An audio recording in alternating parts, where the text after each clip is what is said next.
سکھر میں جشن آزادی منانے کے لیے بھرپور تیاریاں جاری. شہری پاک فوج کی جانب سے بھارت کو منہ توڑ جواب دینے پر جشن آزادی شایان شان طریقے سے منانے کے لیے پرعزم ہیں. آئیے دیکھتے ہیں ترجمان سندھ حکومت و میئر سکھر بیرسٹر ارسلان اسلام شیخ نے مزید کیا کہا. پورے پاکستانی قوم کو ایڈوانس میں جشن آزادی کی بہت بہت مبارکباد. ہر سال کی طرح اس سال بھی سکھر کے اندر جشن آزادی شان و شوکت سے بنے گا، لیکن اس وقت پوری پاکستانی قوم، تمام تر لوگوں میں ایک بڑا جذبہ پایا جا رہا ہے، کیونکہ جس طریقے سے پاکستان نے بھارت کو ایک تاریخی شکست دی، ایک منہ توڑ جواب دیا، جس سے نہ صرف پوری پاکستانی قوم کا سر فخر سے بلند ہوا، بلکہ پوری دنیا میں ایک پیغام گیا کہ پاکستان کی 25 کروڑ عوام متحد ہے، یونٹی میں ہے، پاکستان کے سپہ سالار مضبوط ہیں، اور الحمدللہ پہلی تاریخ سے کل سے جو ہے وہ پورے پاکستان کی طرح آپ دیکھیں گے سکھر نمایاں ہوگا. ہماری کوشش ہے کہ ہم سکھر کو جو ہے وہ خوبصورت طریقے سے سجائیں، جس کے اوپر نہ صرف پلانٹیشنز ہیں، ٹیبلوز ہیں، اسپیچز ہیں، اور اس کے علاوہ ایک اسپیشل اسکلپچر وال ہے جو ہم نے مارکہ حق کو سیلیبریٹ کرنے کے لیے بنائی گئی ہے. اور 1 سے لے کے 14 تاریخ تک 14 دن اس دفعہ جشن آزادی مارکہ حق کی خوشی میں منائی جائے گی. اور ہم سلام پیش کرتے ہیں اپنی پاک فوج کو، تمام لوگوں کو، پورے پاکستان کی قوم کو، کہ جو اس جذبے کو نہ صرف آواز بلند کر رہے ہیں بلکہ اس جذبے کو ایکسپریس کر رہے ہیں اپنے اپنے گھروں کے اوپر چراغاں کر کے، پاکستان کے فلیگز لگا کے، بیوٹیفیکیشن کے تھرو. اور آج ایک میٹنگ تھی جس کے اوپر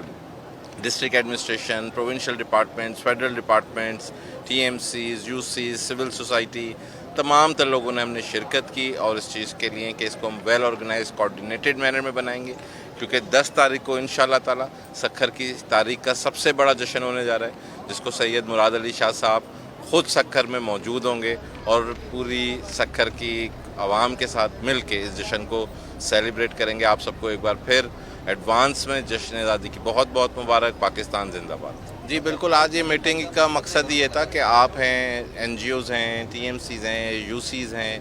کہ اس طرح کے لوگوں کی نشاندہی کریں. اور کیونکہ جب آپ فری آف کاسٹ کسی کو کوئی چیز جنرلی دینے لگ جاتے ہیں، اس کی اہمیت بھی نہیں رہتی، وہ جذبہ بھی نہیں رہتا. جب میں بھی چھوٹا ہوتا تھا تو مجھے یاد ہے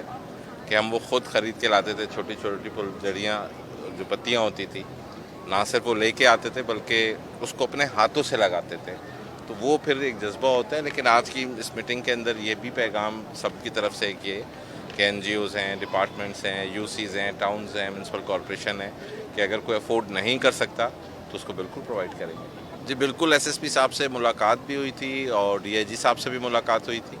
اس کے اوپر ایک پورا لائحہ عمل بنا رہے ہیں، لیکن سیکیورٹی پروٹوکولز کی وجہ سے میں وہ اوپنلی ڈسکس نہیں کر سکتا. لیکن انشاءاللہ آپ دیکھیں گے کہ وہ آپ لوگوں کے سامنے آئے گا، اور ہمیں امید ہے کہ ہمارے جو ایس ایس پی صاحب ہیں وہ ایک ذمہ دار آدمی ہیں، اور پڑھے لکھے تو سب ماشاءاللہ ہیں، لیکن محنت کر رہے ہیں، کام کر رہے ہیں، کوشش کر رہے ہیں. اور ہم نے ان کا ہاتھ بھی بٹانا ہے سب نے، ایز میئر میں نے، ایز جنرل اسٹاف نے، پبلک نے، تاکہ یہ جو کالی بھیڑیں ہیں، یہ چور ہیں، یہ ڈاکو ہیں، یہ اسمگلرز ہیں، منشیات فروش ہیں، اس سے اس شہر کا ہم چھٹکارا دلا پائیں. لیکن یہ ایک یونیفائڈ ہماری اپروچ ہوگی، ایک ڈیڈیکیٹڈ ایفرٹ ہوگی، تو اس میں ڈیفینیٹلی ریزلٹس پازیٹیو ہیں. دیکھیں، آپ لوگ یہ ناقص کرتے رہتے ہیں، اس طریقے سے آپ ہم سے سوال پوچھ سکتے ہیں، لیکن اس طرح ڈائریکٹ ایلیگیشن لگانا، یہ کوڈ آف جرنلزم آپ پڑھیں، اس میں آپ کا کوڈ اس چیز کو منع کرتا ہے. آپ اس کی انکوائری کر سکتے ہیں، اس پہ ایک جنرل رپورٹ بنا سکتے ہیں، آپ کمپلین کر سکتے ہیں، لیکن ججمنٹ فارم کرنا جوڈیشری کا کام ہے. میری بات کو برا نہیں مانیے گا، کیونکہ جب یہ روڈز بنی آج سے 3 سال پہلے، تو اس وقت کہا گیا کہ یہ ناقص مٹیریل سے بنی ہے، اور 1 سال کی برسات اور 6 مہینے میں روڈیں ٹوٹ جائیں گی. آج 3 سال ہو گئے ہیں، الحمدللہ روڈز انٹیکٹ ہیں. نیو پنڈ کے برج کے اوپر جو آپ بات کر رہے ہیں، دیکھیں پرابلمز آتی ہیں، ہم کوئی امریکہ میں نہیں رہتے ہیں.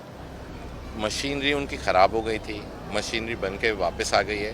آج رات کو اس کے اوپر کام جو ہے وہ اسٹارٹ ہو جائے گا. دوسرا، جب سسپینشن برجز ہوتے ہیں تو اس کے اندر گیپس دیے جاتے ہیں. میں آج خود ادھر گیا تھا، اور اس گیپ کے اوپر آپ کو اسفالٹ نہیں کرنا ہوتا ہے، تو وہ گیپس رہیں گے کیونکہ سسپینشن برج ہے. جی سیپکو کے نمائندگان بھی آئے ہوئے تھے، سی او صاحب سے کل بھی بات ہوئی تھی، آج بھی بات ہوئی تھی، اور ہم نے یہی ریکویسٹ کی ہے کہ کم سے کم کوشش کریں کہ یہ، ویسے تو 365 دن میں ہونی چاہیے کوشش،